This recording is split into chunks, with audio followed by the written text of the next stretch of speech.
ఈరోజు దేవుని వాగ్దానం రోమీలకు రాసిన పత్రిక 15వ అధ్యాయము 10వ వచనం. రోమా పత్రిక 15వ అధ్యాయం 10వ వచనం.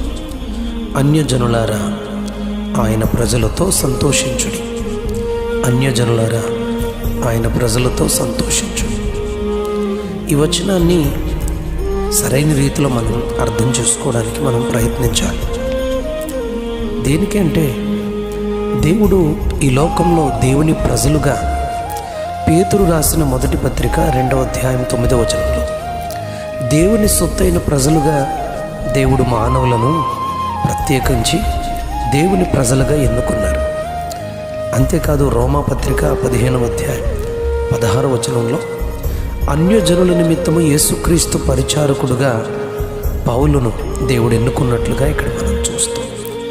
రోమా పత్రిక 11వ అధ్యాయం 13వ వచనంలో తనను అన్యజనులకు అపోస్తలుడుగా దేవుడు చేశాడని పౌలు గారు చెప్తా ఉన్నారు. ఆదికాండం 12వ అధ్యాయం 3వ వచనంలో దేవుడు అంటాడు, అబ్రహామును గూర్చి దేవుని ప్రజలను గూర్చి నిన్ను ఆశీర్వదించువారని ఆశీర్వదిస్తాను, భూమి యొక్క సమస్త వంశములు నీయందు ఆశీర్వదించబడుతున్నాయి అని దేవుడు అబ్రహాముకు వాగ్దానం చేశాడు.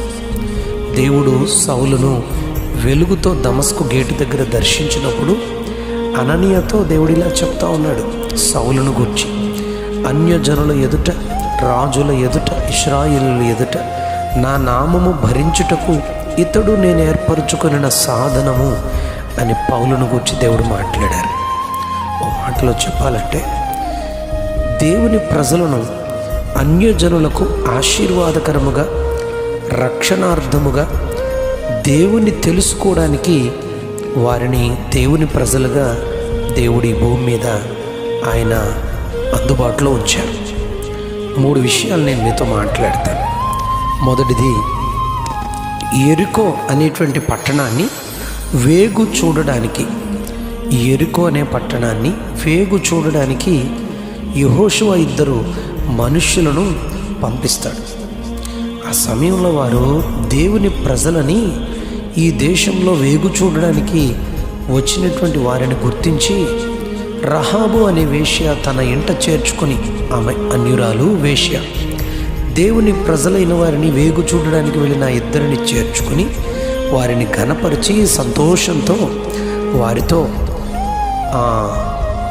వారిని చేర్చుకున్నట్లుగా మనం చూస్తాం.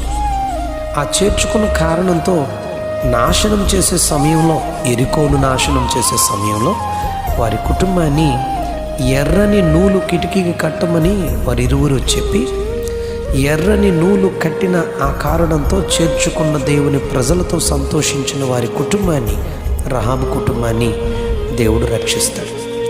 రెండవదిగా రూతు గ్రంథంలో 1వ అధ్యాయం 14-15 వచనాల్లో నయోమి అనే అత్తమ్మను హత్తుకొని సంతోషపరిచిన రూతు దీన స్థితిలో తన భర్తను పోగొట్టుకుని దీన స్థితిలో ఉన్నటువంటి ఆమెను దేవుడు జ్ఞాపకం చేసుకొని హత్తుకొని సంతోషించినటువంటి ఆమె యొక్క వంశాన్ని దేవుడు ఆశీర్వదించి ఆమె వంశము ద్వారా యేసుక్రీస్తు ప్రభువారి లోకానికి జన్మించడానికి కారణంగా ఉన్న దావీదు కుటుంబంలో దేవుడు ఆమెను ప్రవేశపెడతారు.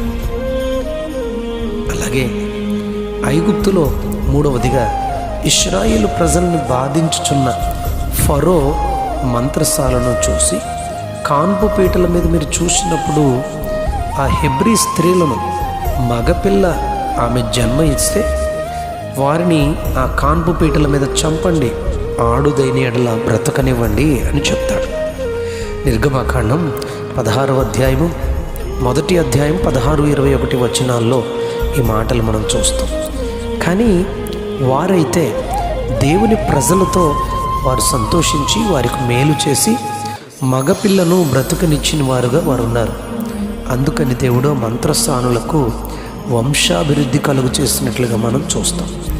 ఈరోజు దేవుని ప్రజల్ని దేవుడి లోకానికి, ఆయనను తెలుసుకోవడానికి, రక్షించబడడానికి, నాశనము నుండి, నరకము నుండి తప్పించబడడానికి దేవుని ప్రజల్ని ఆ దీవెనకు, రక్షణకు కారణంగా, ఆశీర్వాదానికి కారణంగా దేవుడు ఉంచాడు.